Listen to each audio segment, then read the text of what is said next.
प्यारे साथियों, आप सभी का स्वागत है प्रार्थना एजुकेशन में। आज हम लोग ऑल्टरनेटर में नेक्स्ट क्लास स्टार्ट करेंगे और आज के क्लास में भी हम लोग बाइंडिंग से रिलेटेड प्रॉब्लम देखेंगे। कौन सा बाइंडिंग? तो डिस्ट्रीब्यूटेड बाइंडिंग। पिछले क्लास में हम लोग डिस्ट्रीब्यूटेड बाइंडिंग का थ्योरी वगैरह हम लोग देख चुके हैं, ठीक है। तो आज उससे रिलेटेड कुछ प्रश्न करेंगे और फिर उससे हम लोग आगे बढ़ेंगे। आगे जब चलेंगे तो ईएमएफ इक्वेशन पर आएगा, मतलब उस मशीन का कंस्ट्रक्शन देख लिए, बनावट देख लिए, वाइंडिंग देख लिए। अब जब वाइंडिंग हो गया तो उस वाइंडिंग में ईएमएफ उत्पन्न होगा, तो उस ईएमएफ का हम लोग फिर इक्वेशन देखेंगे और फिर रिलेटेड उससे फिर प्रॉब्लम करेंगे, ठीक है। तो आइए हम लोग पिछले क्लास को पुनः रिमाइंड करते हुए आज के क्लास को शुरू करें। और काफ़ी दिनों के बाद आपके पास ये क्लास आ रहा है ना। तो हम लोग पढ़ क्या रहे थे? अल्टरनेटर। हेडिंग क्या था हम लोग का? अल्टरनेटर। इसी को और क्या बोला जाता है? Synchronous generator.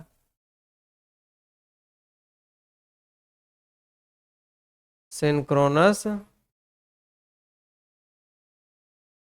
जनरेटर, है ना। अल्टरनेटर बोल दो या सिंक्रोनस जनरेटर बोल दो।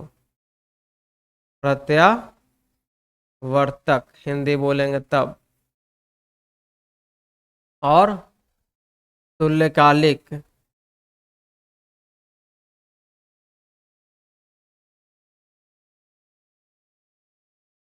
तुल्यकालिक जनित्र,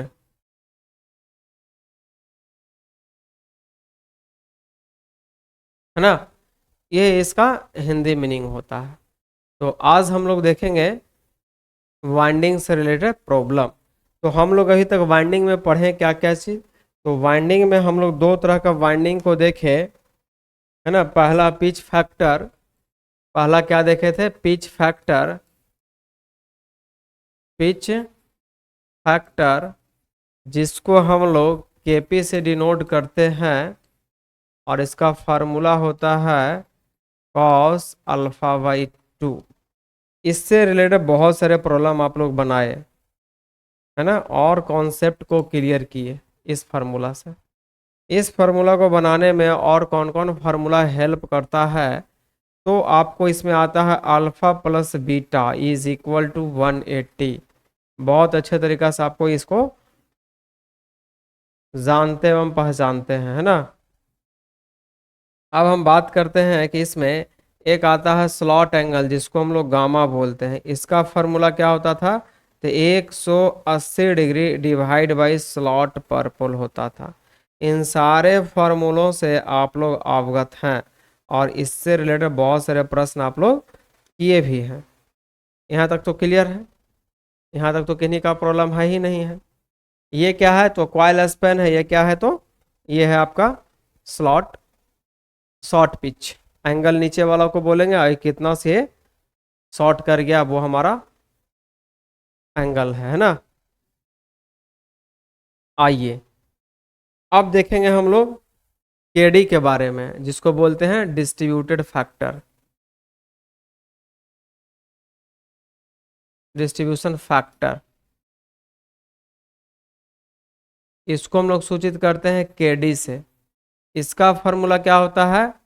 तो बताया गया है कि sine M gamma by 2 divide by divide by divide by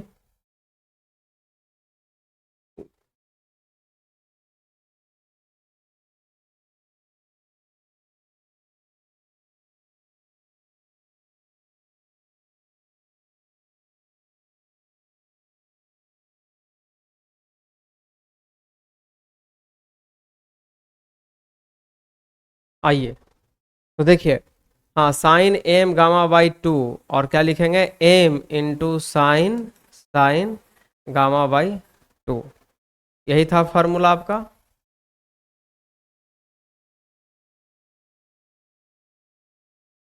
है ना। एम क्या है, गामा क्या है, आपको मालूम है। तो इसमें एम को हम लोग बोलते हैं, जो एम लिखते हैं, एम कुछ नहीं, ये क्या है? स्लॉट। स्लॉट पर पोल पर फेज, है ना, ये है आपका। तो इन सारे चीज़ों से आप लोग अवगत हैं, और इसी चीज़ को अभी जस्ट हम लोग सारे फार्मूला को यूज़ करेंगे और क्वेश्चन को बनाएंगे, ठीक है। तो ध्यानपूर्वक फार्मूला रखेंगे माइंड में और अप्लाई करेंगे, है ना, और दोनों में देखेंगे। लेकिन आपको मैं ये बताना चाहता हूँ कि आपके एग्जाम में मैक्सिमम प्रोबेबिलिटी रहेगी केपी से क्वेश्चन आएगा। क्या आएगा? केपी से, क्योंकि ये आसान होता, आसान नहीं है, मेरे कहने का मतलब है कि यदि sine 15 degree, cos 10 degree, 5 degree, यदि इस तरह का वैल्यू होता है कॉस साइन में, तो यहाँ पर तो सिंपल वे में ये है। लेकिन यदि इस फार्मूला में आपको साइन 10 डिग्री 20 डिग्री का आंसर आने लगेगा तो थोड़ा सा डिफिकल्टी होता है ना, डिवाइड वगैरह करना पॉइंट वाला। तो कोई ज़रूरत नहीं है, मैंने कि कौन पूछेगा ये हमको कोई मालूम नहीं है, लेकिन जब दिया है बाइंडिंग तो दोनों चीज़ को हमको पढ़ना है, ठीक है। तो आइए अब हम लोग क्वेश्चन को करें। तो इससे रिलेटेड क्वेश्चन जो आपके स्क्रीन पे है, आइए, ये क्वेश्चन नंबर 10वां है। अभी तक हम थ्योरी में, जो थ्योरी का क्लास चल रहा है आपका, 9 क्वेश्चन करा चुके हैं बाइंडिंग से रिलेटेड। ये आपका 10वां क्वेश्चन होगा, है ना। तो जल्दी से इस क्वेश्चन को बनाने का प्रयास करिए और क्वेश्चन को समझिए। क्वेश्चन क्या कहता है इसको पढ़िए।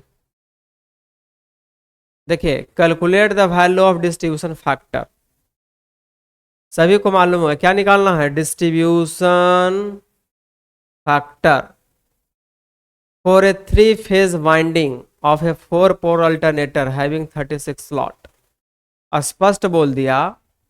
सॉल्यूशन लिखो, कैसे बनाएंगे, क्वेश्चन को कैसे टैकल करेंगे, बहुत आसान होता है ना। और आसान क्वेश्चन ही आपको आएगा।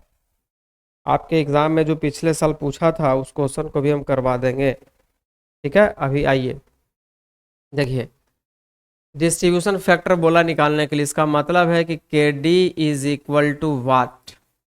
सबसे पहले यही हमसे पूछ रहा है। इसका फार्मूला क्या होता है सबसे पहले दिमाग में आना चाहिए। इसका फार्मूला होता है वो अब हम लिखेंगे। क्या होता है इसका फार्मूला जी? इसका फार्मूला होता है sine M gamma by 2 divide by M into sine gamma by 2। Gamma क्या है? स्लॉट पिच एंगल, है ना। कितना, मैंने एक स्लॉट कितना डिग्री का कोण बना रहा है ना, उसको बोलते हैं हम लोग स्लॉट एंगल। क्या बोलते हैं? Slot angle. एक स्लॉट के द्वारा बनाया गया कोण स्लॉट एंगल होता है, ठीक है। तो हमसे ये पूछा जा रहा है, तो इसमें हमारा एम का वैल्यू क्या होगा, गामा का वैल्यू क्या होगा, स्लॉट एंगल क्या होगा, दोनों वैल्यू निकाल के पुट करिए, आंसर आ गया, और कुछ नहीं है। क्या क्या हमको इसमें निकालना है? ध्यान से देखो, एम की वैल्यू क्या होगी नहीं मालूम है, और गामा की वैल्यू क्या होगी। एम क्या है? एम कुछ नहीं, ये क्या है? स्लॉट पर पोल पर फेज, इसी को एम कहा गया है। स्लॉट एंगल क्या है जी? तो 180 डिग्री डिवाइड बाई स्लॉट पर पोल। यही तो है, इतना सारा तो फार्मूला यूज होगा। इन सारे फार्मूलों को माइंड में रखते हुए क्वेश्चन को हम लोग हल करेंगे। आइए, अब दिया क्या क्या गया है क्वेश्चन में भाई? तो गिवन है 3 फेज है, पोल का संख्या 4 है, और स्लॉट का संख्या 36 है, और कैसा है? 3 फेज है। कैसा है? 3 फेज है। बातें समझ में आई या नहीं? अभी तक जो डाटा दिया जो, और कैसे स्टेप लेंगे, कौन सा स्टेप से हम लोग बढ़ेंगे कि यह समस्या समाधान हो जाएगा। बात समझ में आई? मतलब इस क्वेश्चन को बनाने से आपका आंसर आ जाएगा, नौकरी लग जाएगी। लेकिन जब व्यवहारिक जिंदगी में जिंदगी जीने के लिए आइएगा, है ना, जैसे मतलब क्या फील्ड में अब नौकरी लगेगा जाइएगा, तो वहाँ ये सब थोड़ी पूछने वाला है। ये बनाने से आपके माइंड में, आपके मस्तिष्क में वो कॉन्सेप्ट डेवलप होता है कि यदि आपके सामने कोई समस्या आएगा तो उस समस्या को पहचान करके क्या उसका सॉल्यूशन करिएगा। जितना भी पढ़ाई लिखाई होता है, आईएएस आईपीएस से लेकर के कोई भी चीज़, है ना, तो पढ़ने आवर में जो आप सीखते हैं, टीचिंग को सिर्फ छोड़कर, तो वहाँ पर आपका उस माइंड को विकसित किया जाता है, कौशल को विकसित किया जाता है ना, कि आपके अंदर में वो टैलेंट आया या नहीं। वो कौशल, वो विकास, वो बुद्धि माइंड का हुआ कि नहीं, कि ये पब्लिक के हर काम को सोल्व कर पाएगा कि नहीं। बहुत सा देखते हो, जाता है पब्लिक जाएगा, डायरेक्ट बोलेगा ये हमारा काम नहीं, वो करिए कि नहीं, वो डट के बोलता है। और ऐसे भी वही मेन मालिक होता है ना, जनता जनार्दन जिसको बोला गया है। तो आपको वहाँ पे कंट्रोल करना होगा, नहीं तो आप भी उत्तेजित होकर आइएगा तो आपकी नौकरी फिर खतरे में पड़ जाएगी। बात समझ में आ रही है? तो उसका जो समस्या है उसको समाधान कैसे करिएगा, ये आपके माइंड पर निर्भर करेगा, विवेक पर निर्भर करेगा, बुद्धि पर निर्भर करेगा। ये सब समस्या बनाने से आपके माइंड परिपक्व होते हैं, माइंड में जो हलचल होता है उससे आपके कौशल का पता चलता है। बात समझ में आ रही है हम क्या बोलना चाह रहे हैं? हाँ, और ये जो सीख रहे हैं और पूरे कॉन्सेप्ट के साथ याद है, तो ये आपको सिर्फ और सिर्फ यदि टीचिंग लाइन में आप आना चाहिएगा या आइएगा तो वहाँ काम देगा। लेकिन फील्ड में जैसे ही आ जाइएगा नौकरी में, तो वहाँ ये सब का कोई पूछ नहीं है। ठीक है? तो ये समस्या है, कैसे हल करेंगे वो माइंड में स्टेप ये आया। अब हम लोग आगे बढ़ेंगे इसी प्रकार से, आपके जीवन में जो समस्या आएगा उसको ऐसा ही हल करना पड़ेगा। ठीक है?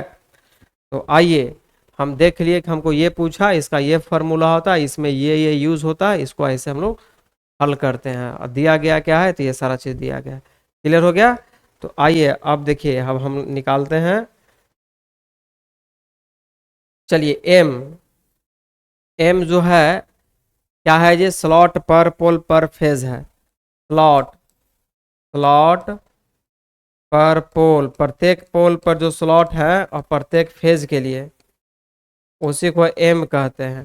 तो देखो, अच्छा, और एक क्या है, हमको स्लॉट पर पोल भी निकालना है। ध्यान से देखो, स्लॉट पर पोल कितना होगा बताओ। स्लॉट का संख्या 36 और पोल का संख्या 4, 9 4 36, यानी कि स्लॉट, स्लॉट पर पोल कितना लाए, 9 लाए हैं। कितना लाए हैं, 9। अच्छा, स्लॉट पर पोल 9 आया, पर फेज करना, फेज का संख्या कितना है, 3, 3 से डिवाइड करो, कितना आ जाएगा, 3 आ जाएगा। इसका मतलब है एम का वैल्यू 3 आ गया। ये किन्हीं को समझने में परेशानी नहीं होनी चाहिए, दिक्कत नहीं होनी चाहिए। अब आइए, यानी एम का वैल्यू आपने निकाल लिया कितना, 3। अब आइए गामा की वैल्यू निकालिए, तो 180 डिग्री डिवाइड बाई स्लॉट पर पोल, तो 180 डिग्री। स्लॉट पर पोल कितना लाए, 9। देख लो, स्लॉट पर पोल सबसे लास्ट में लिखे 9 आया, 9 से डिवाइड कर दो, क्या आ जाएगा, 20 डिग्री। गामा का वैल्यू क्या आ गया, 20 डिग्री। अब आपका काम आसान हो गया। कैसे, कैसे आसान हो गया, तो आपसे पूछा है के डी, तो के डी इज इक्वल टू क्या होता है formula, sine, sine M gamma divide by 2 और divide by M into sine gamma by 2। सारा डाटा पुट कर दो, आंसर आ जाएगा। साइन एम का वैल्यू क्या लाए हो, 3, 3 इंटू गामा का value 20 degree, 20 degree divide by 2 divide by 3 into sine 20 degree divide by 2। किन्हीं को दिक्कत यहाँ तक समझने में नहीं होनी चाहिए। तब देखिए, इसको काट छाट करिए, इसको काट दीजिएगा, 10 बार में कट जाएगा, इसको भी काटेंगे 10 बार में कट जाएगा। यानी कि आपको क्या आ गया, आपको आ गया, आपको आ गया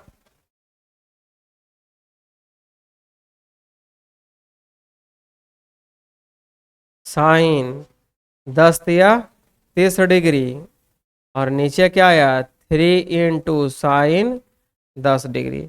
अब देखिए यही समस्या है भैया, इसीलिए आपको बोले है ना कि ये दे भी सकता है नहीं भी दे सकता है।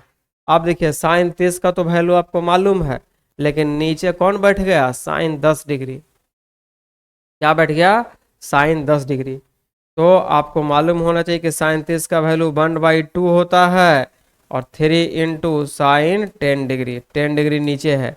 अब 10 डिग्री कैसे निकालिएगा, तो कैलकुलेटर से निकालिए और उस डाटा को याद करने का प्रयास करिए।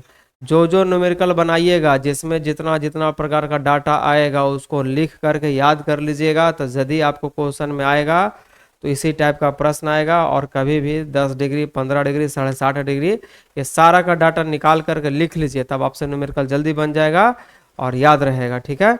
तो सभी से आप आगे रहिएगा, नहीं तो ये संभावना यही होता है कि यदि आने के बाद यहाँ फंसना तय है। ठीक है, तो एग्जैक्ट कैलकुलेट करके क्या लाएंगे हम लोग, तो एग्जैक्ट आएगा 1/6 इंटू साइन 10 डिग्री। ठीक है, साइन 10 का वैल्यू होता है 6 इंटू 1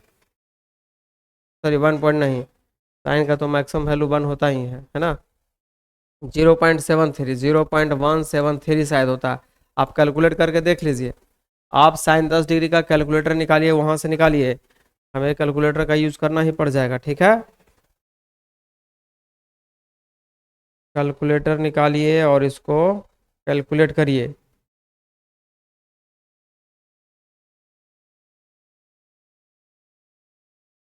साइन 10 डिग्री है ना, हाँ साइन 10 का देखो कहीं पर भी लिख लो, साइन 10 डिग्री का वैल्यू लिखो, साइन 10 डिग्री क्या निकल के लाए हैं, साइन 10 डिग्री का 0.173। ठीक है, 0.173 है ना। हाँ, अब क्या करो, कैसे कैलकुलेट करिएगा आप लोग, तो 6 इंटू, यहाँ पर कैलकुलेटर की आवश्यकता पड़ रही है। ठीक है, 173, एक डिवाइड बाई कितना है जी, 1.038। इसको अब डिवाइड करिए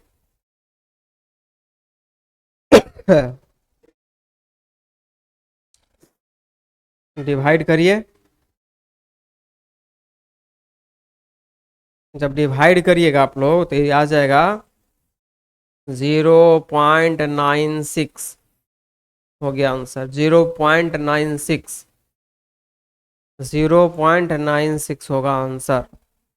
बात समझ में आई सभी को।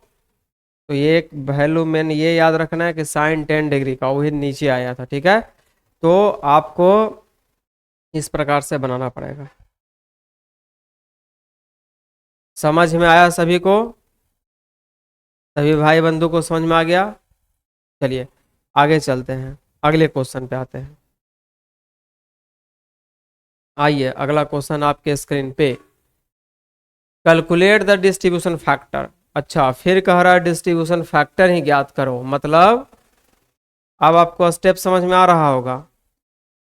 मतलब K D is equal to what for a single phase. अच्छा, यहाँ पर क्या बोल दिया, single phase alternator having 6 slot पर पोल। अच्छा, ये बता दिया है कि स्लॉट पर पोल 6 ही है।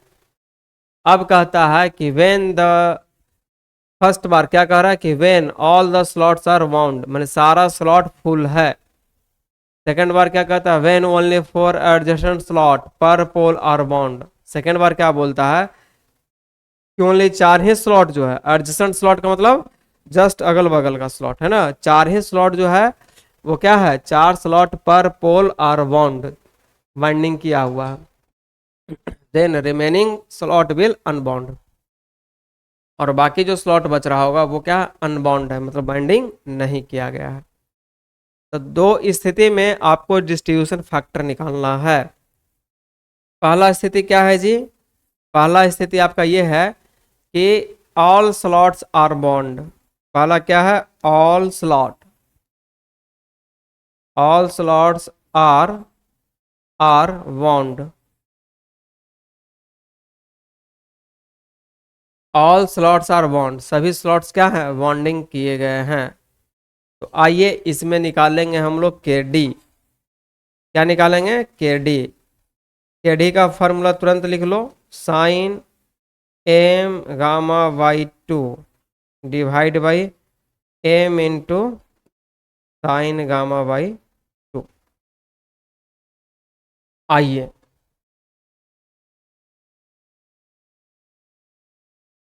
तो इसमें हमको सबसे पहले क्या निकालना है, एम। तो आइए एम क्या निकलता है, एम कहते हैं किसको, तो स्लॉट पर पोल पर फेज को ही एम कहते हैं। तो यहाँ पे स्लॉट पर पोल कितना दिया गया है, तो देखो 6 को दिया गया है, 6 स्लॉट पर पोल, मैंने स्लॉट पर पोल की संख्या क्या है, 6 है। स्लॉट पर पोल की संख्या क्या है, 6 है, 6 और डिवाइड बाई पर फेज, तो फेज की संख्या भी 3 नहीं है, यहाँ पर क्या दिया गया है, सिंगल फेज, मतलब 1 से डिवाइड करेंगे अर्थात 6 आया। एम का वैल्यू 6, एम का वैल्यू 6। अब आपसे हम पूछेंगे कि स्लॉट एंगल निकाल लो भाई। तो स्लॉट एंगल क्या होता है, formula 180 degree divide by slot पर पोल, 180 डिग्री है ना। और स्लॉट पर पोल कितना लाए हैं, स्लॉट पर पोल स्पष्ट दिया हुआ है 6, स्लॉट पर पोल की संख्या क्या दिया हुआ है 6, 6 के 18 है ना, तो क्या आ गया 30 डिग्री, यानी स्लॉट एंगल 30 डिग्री, एम का वैल्यू 6 आ गया। आप आराम है, आपको आसान है, इजी है केडी निकालने के लिए। कैसे निकालोगे, तो KD, KD distribution factor sine m, m की जगह क्या पुट करेंगे 6 एम गामा बाई 2, गामा का वैल्यू क्या निकाल कर लाए हो 30 डिवाइड बाई 2, एम यानी 6 और साइन 30 डिग्री डिवाइड बाई 2। चीजें समझ में आ रही है आपको, यहां से इसको कट कर दीजिए 15 हो जाएगा, कट कर देंगे 15 डिग्री हो जाएगा है ना। तो क्या आ जाएगा 15 छक 90 साइन 90 डिग्री। अच्छा बहुत सारा बच्चा क्या करता है ना कि यहाँ से इसको काट देता है, कोई इसको से इसको काट देता है, ये सब खतरनाक काम मत करिएगा। मैथमेटिक्स आपका स्ट्रांग होगा हम उम्मीद करते हैं ना। तो नीचे का वैल्यू को जैसे तैसे मत कट छट करना है, नहीं तो अनर्थ हो जाएगा।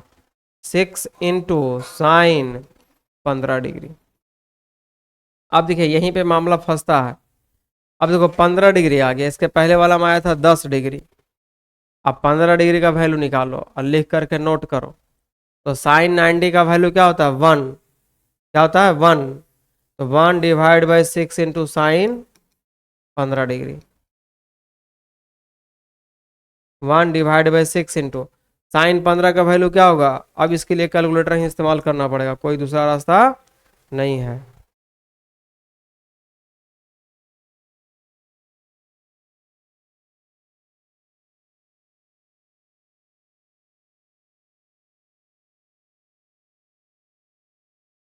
हाँ साइन 15 डिग्री का वैल्यू कहीं साइड में लिखो, साइन 15 डिग्री क्या होता है वैल्यू जी, 0.25 258 258 0.258 है ना। आप लोग इसको लिख लीजिए, 0.258 को मल्टीप्लाई कर दीजिए 6 से, तो क्या आ जाएगा 1 डिवाइड बाई 1.548, यानी 1 डिवाइड 1.548, क्या आ गया exact data 0.645, answer distribution factor का आंसर आ गया। बातें समझ में आ रही है आपको, कैसे बनाना है और कैसे टैकल करना है क्वेश्चन को। तो ये था पहला कि जब आपका पूरा का पूरा स्लॉट आप भर दिए हो वाइंडिंग से तो उस टाइम क्या होगा, है ना। अब आइए आगे चले, आगे प्रश्न में क्या कह रहा है इसी में, सेकंड कहता है क्या चीज,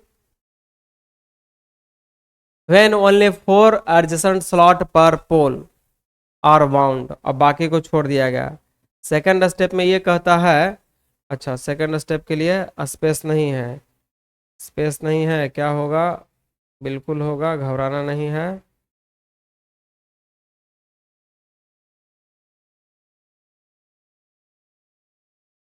हम्म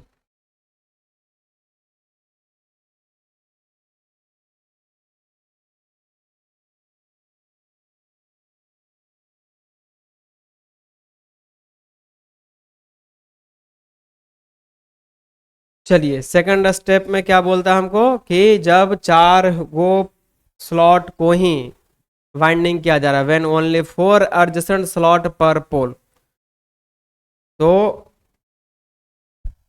आइए सेकंड 4 एडजेसेंट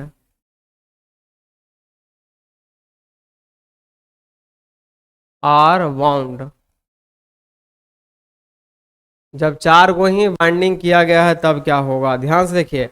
तो यहाँ पर क्या हो जाएगा, ध्यान से देखो, स्लॉट पर पोल, स्लॉट पर पोल कितना है जी, चार है। और दूसरा तुरंत निकालो, स्लॉट पर पोल पर फेज, जिसको हम लोग एम बोलते हैं, ये भी क्या है, तो चार डिवाइड बाई एक। एक से क्यों डिवाइड किए हैं, फेज की संख्या सिंगल फेज है, देख लो सिंगल फेज है, इसीलिए एक से हमको डिवाइड करना पड़ा है। तो बना दीजिए। अब क्या रखा है इसमें, हाँ, तो इसको बनाने के लिए आपको क्या करना पड़ेगा, एंगल निकालना पड़ेगा। 180 डिग्री को डिवाइड करना पड़ेगा स्लॉट पर पोल से, 180 डिग्री, और डिवाइड बाई स्लॉट पर पोल कितना है, चार। तो चार से इसको डिवाइड कर दीजिए, दो टू जा फोर है ना, टू टू जा फोर, नाइन टू जा 80, टू से इसको काट दीजिए, क्या आ जाएगा 45 मरतबा, अर्थात 45 डिग्री हो गया गामा का वैल्यू। तो आइए केडी का वैल्यू क्या लिखेंगे, साइन, फार्मूला होता है m gamma by two divide by M into sine gamma by two. Sine m का वैल्यू आया, एम का वैल्यू आया फोर, सा और गामा का वैल्यू कितना निकाल के लाया है, 45 degree divide by two divide by m, m के जगह फोर पुट करेंगे, और sine 45 degree divide by two करेंगे, तो क्या हो जाएगा, इससे इसको काट देंगे, टू आएगा, 45 दूनी 90 है ना, तो साइन 90 डिग्री, साइन 90 डिग्री, और यहाँ पे क्या हो जाएगा, फोर इंटू साइन 22.5 डिग्री। आ रहा है समझ में। तो अब देखो साइन 45 का तो मान जानता है, अब साढ़े 22 डिग्री का मान निकालो। यही सब लफड़ा है किसमें, डिस्ट्रीब्यूशन बाइंडिंग का क्वेश्चन बनाने में, क्योंकि ऊपर भी साइन और नीचे भी साइन। अब देखो साइन 90 का वैल्यू एक डाल दिया, ये चार हो गया इंटू, अब साढ़े 22 डिग्री का वैल्यू। तो अभी तक के बनाए, एक 15 डिग्री आया, एक 10 डिग्री, आप देखो 22.5 डिग्री विराजमान है, देख रहे हो। तो कितना ये पॉइंट वाला क्वेश्चन आता है। अब इसको भी कहीं लिखेगा तुम लोग, कैलकुलेटर निकालो और लिखो, साइन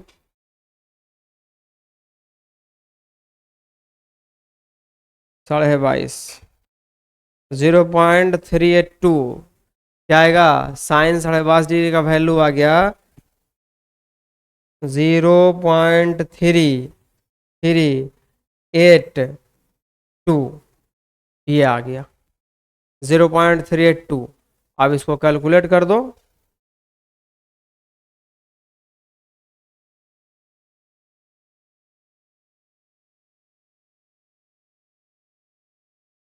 जब कैलकुलेट करेंगे हम लोग तो केडी का वैल्यू आ रहा है 1 डिवाइड बाई इसको मल्टीप्लाई करने के बाद 1.528। अब डिवाइड कर दो, 1 डिवाइड बाई 1.528 आ जाएगा 0.654।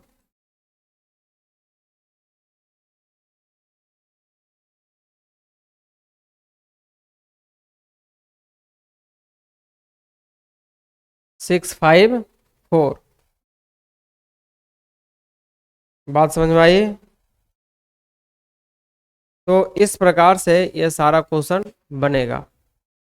तो जल्दी से सभी लोग नोट कर लीजिए इसको।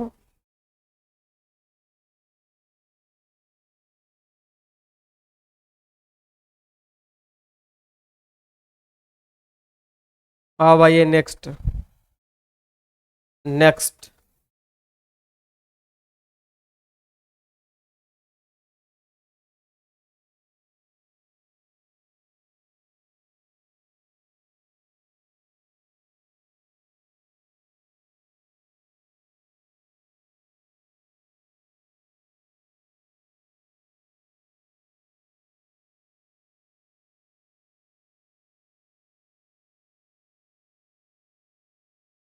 हो गया। देखिए क्या कहता है कि calculate the value of distribution factor. अब देखो इसको हम समझा देंगे, बनाना आपको होगा क्योंकि पैटर्न वही है, सारा क्वेश्चन हमसे मत बनवाइए। Calculate the value of distribution factor, distribution factor निकालना है। 3 फेज अल्टरनेटर है, 12 स्लॉट पर पोल है ना, 12 स्लॉट पर पोल है और 3 फेज है, तो बन जाएगा आपसे, बिल्कुल बन जाना चाहिए क्योंकि इसी टाइप का क्वेश्चन हम अभी सॉल्व किए हैं और आपको समझा दिए हैं, ठीक है, इसमें कोई हड़बड़ाने की बात नहीं। हाँ नहीं बनेगा तो क्वेश्चन नंबर बोल दीजिएगा, हम उसको बता देंगे, लेकिन अभी जितना हम बताए हैं, जितना समझाए हैं, उससे बिल्कुल बनना चाहिए। ये क्वेश्चन आपको HW के रूप में मैं दे रहा हूँ, आप बनाएंगे, बिल्कुल बनाएंगे और बन जाएगा। नहीं बनेगा फिर हम है। नेक्स्ट क्वेश्चन भी देखते हैं। अच्छा ये भी उसी टाइप का है, कैलकुलेट द डिस्ट्रीब्यूशन फैक्टर। अच्छा ये भी बोल रहा है कि डिस्ट्रीब्यूशन फैक्टर ही निकालिए, है ना। 36 स्लॉट दिया है, 4 पोल दिया और सिंगल लेयर और 3 फेज बाइंडिंग है। लेयर पे भी मत जाना है आपको, ठीक है, स्लॉट का संख्या, पोल का संख्या और सिंगल फेज है कि 3 फेज है, इन चीज़ों को देखना है। एम का वैल्यू निकालना है, गामा का वैल्यू निकालना और केडी में पुट कर देना है बस।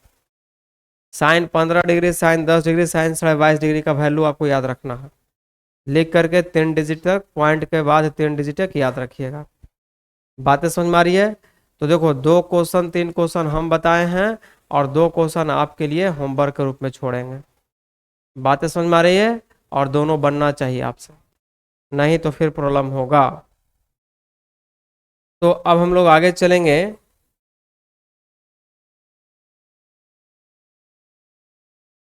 हाँ आइए, तो हम उम्मीद करते हैं कि आपसे बन जाना चाहिए, ठीक है। तो आप देख लिए कि वाइंडिंग का क्वेश्चन किस टाइप से पूछता है, और अब हम लोग अगला स्टेप पे चलेंगे। तो आप मशीन में वाइंडिंग कर दिए। अच्छा जब वाइंडिंग कर दिए, मशीन ऑलरेडी रेडी हो गया, तो करना क्या होगा, कब उसको घुमा देना होगा। अब कोई उसको घुमा देगा तो उसमें क्या हो जाएगा, ईएमएफ उत्पन्न हो जाएगा। तो अब हम देखना चाहेंगे कि ईएमएफ का फार्मूला क्या होगा और ईएमएफ किन किन बातों पे निर्भर करेगा। तो आप याद करिए, जिस प्रकार से डीसी मशीन का आपको ईएमएफ इक्वेशन हम प्रूफ करके बताए या समझाए, ट्रांसफार्मर में दिखाए कि कैसे लैगिंग लीडिंग करता है, ऑल्टरनेट इंडक्शन मशीन में भी देखे, है ना, यहाँ भी हम लोग देखेंगे। लेकिन यहाँ पर जो फार्मूला कैसे आता है वो हम लोग यहाँ पर प्रूफ नहीं करेंगे, है ना, फार्मूला सिर्फ रखेंगे और को रिलेट करेंगे इंडक्शन मशीन से, ठीक है, ट्रांसफार्मर के फार्मूला से, ईएमएफ इक्वेशन से। अब सब लोग बोल सकता है कि सर यहाँ पर प्रूफ क्यों नहीं करिएगा, तो झूठ मूठ कर टाइमिंग की आवश्यकता है, मैंने टाइमिंग उसमें वेस्ट हो जाएगा, उससे कोई मतलब है नहीं। आपका एग्जाम डिस्क्रिप्टिव नहीं है कि प्रूफ करके दिखाइए, है ना। जो मेन एग्जैक्ट फार्मूला है उस फार्मूला को हम लिखेंगे और समझाएंगे आपको, और उस पर हम लोग प्रश्न बनाएंगे कैसे बनता है ना। तो आप खुद समझिए कि ईएमएफ कैसे कैसे जनरेट हुआ, क्या क्या चीज़ करना पड़ा, वाइंडिंग करना पड़ा।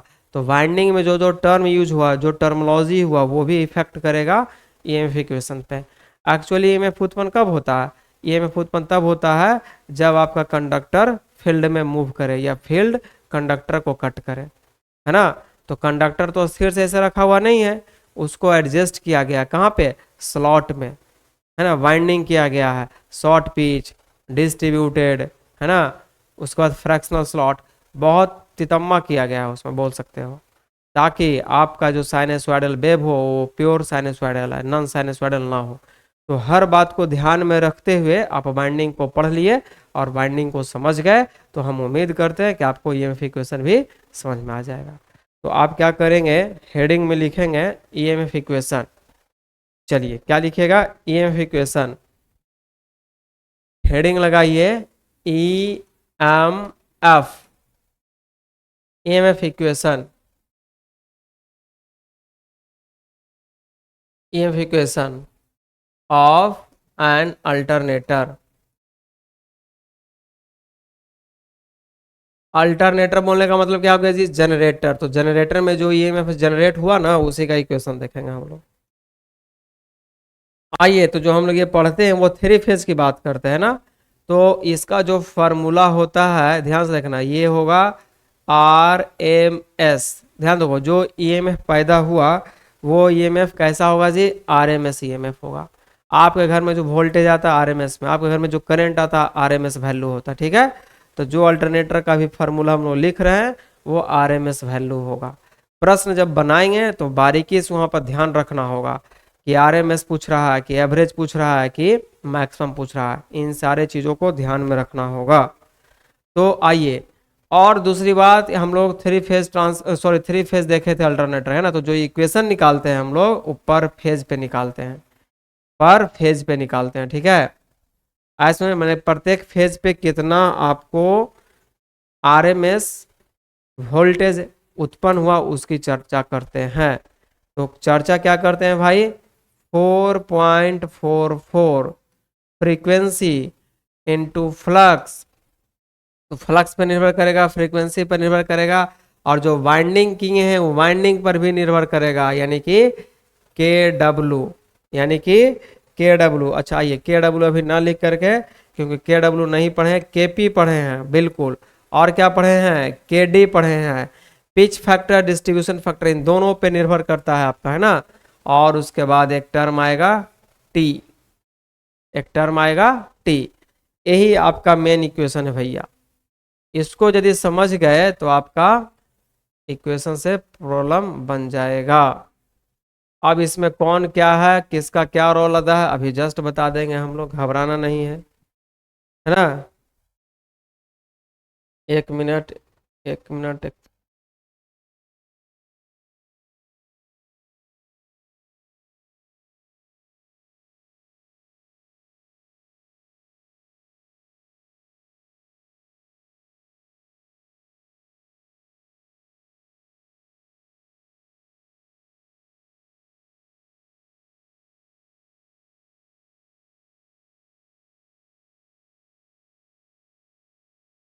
चलिए देखिए ये हो गया आपका।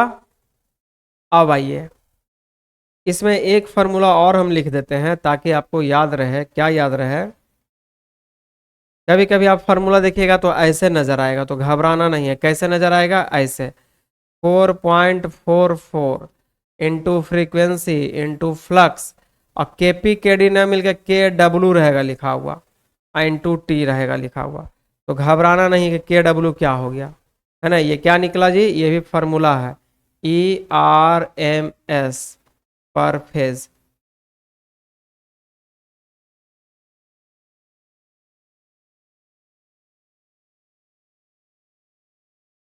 ठीक है।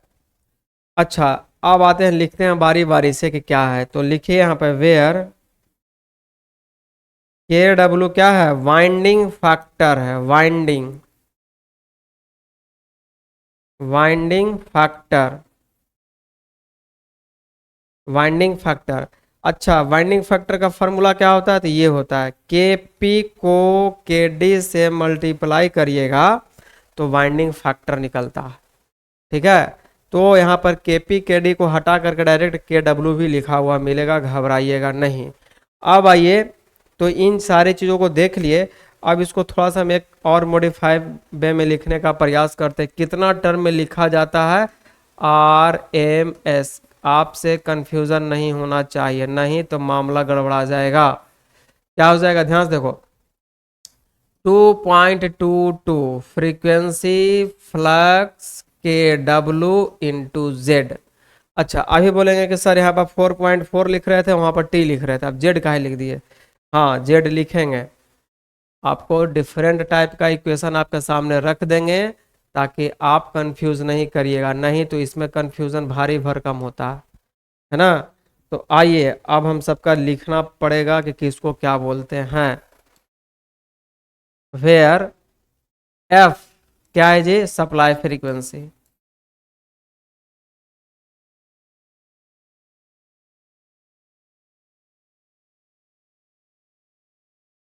Supply frequency in hertz, hertz में रहेगा। एफ क्या है, तो फ्लक्स है, फ्लक्स इन वेबर। फ्लक्स कैसे, पर पोल रहता है ना, फ्लक्स पर पोल। के P pitch factor, pitch factor, है ना। और इसको क्या बोला जाता है, coil spine factor,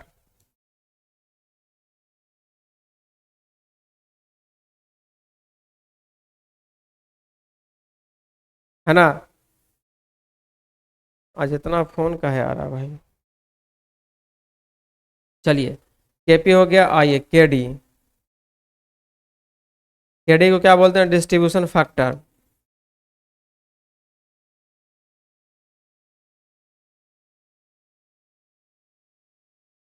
distribution factor, है ना। के डब्ल्यू बाइंडिंग फैक्टर। अब इसमें दो टर्म और रह गया, क्या क्या चाहिए? एक जेड, तो जेड क्या है जी? तो नंबर ऑफ कंडक्टर, है ना। पर फेज, सारा कुछ पर फेज में रहेगा, ये भी याद रखना। पर phase in series connection, series में रहेगा, ठीक है। टी, टी क्या है? Turn, turn, turn off coil, है ना, पर फेज। बातें समझ में आ रही? कभी टर्न के रूप में दे देगा तो आपको मालूम होना चाहिए कि एक टर्न का यदि क्वाइल है तो उसमें दो कंडक्टर होता है, ठीक है। इसीलिए कंडक्टर के रूप में रहता है यदि इक्वेशन, तो 2.22 लिखा जाएगा। वही टर्न के रूप में लाइएगा तो 2 से मल्टीप्लाई करके 4.44 याद रखिएगा। तो यही फॉर्मूला आपको कंफ्यूज करेगा। 2.22 लिखा हुआ रह गया यदि, तो ये रहेगा जेड, याद रखना है। जेड का मतलब नंबर ऑफ कंडक्टर।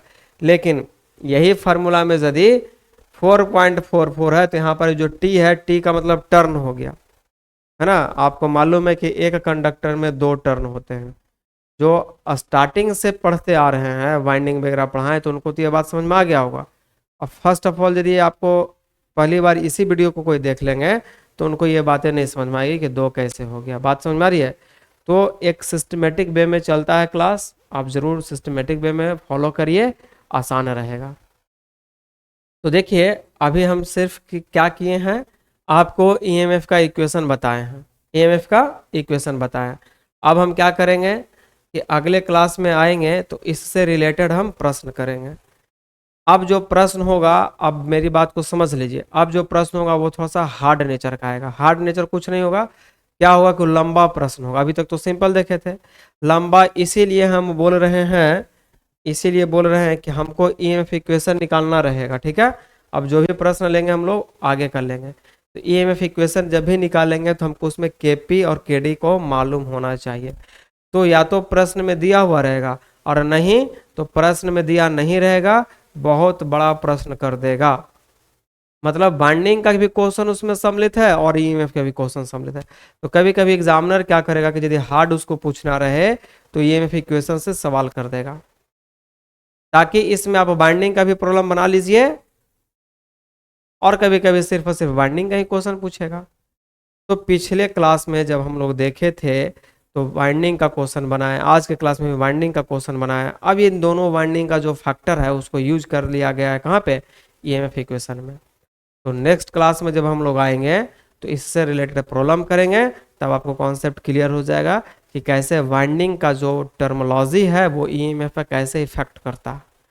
बात समझ में आई? तो चलिए, हम उम्मीद करते हैं कि आपको सारी चीज़ें समझ में आ गई होगी। आज हम यहीं तक क्लास को रखेंगे, अगले क्लास में आएंगे, इसके प्रॉब्लम को करेंगे।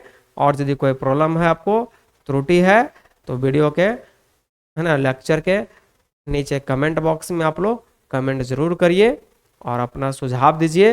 बहुत सारे विद्यार्थी का सुझाव आता है, अब उन सभी का सुझाव को हमको फॉलो करना है ना। तो आज यहीं तक हम लोग क्लास को रखेंगे, अगले क्लास में आएंगे, आगे की बात करेंगे। थैंक यू, जय हिंद।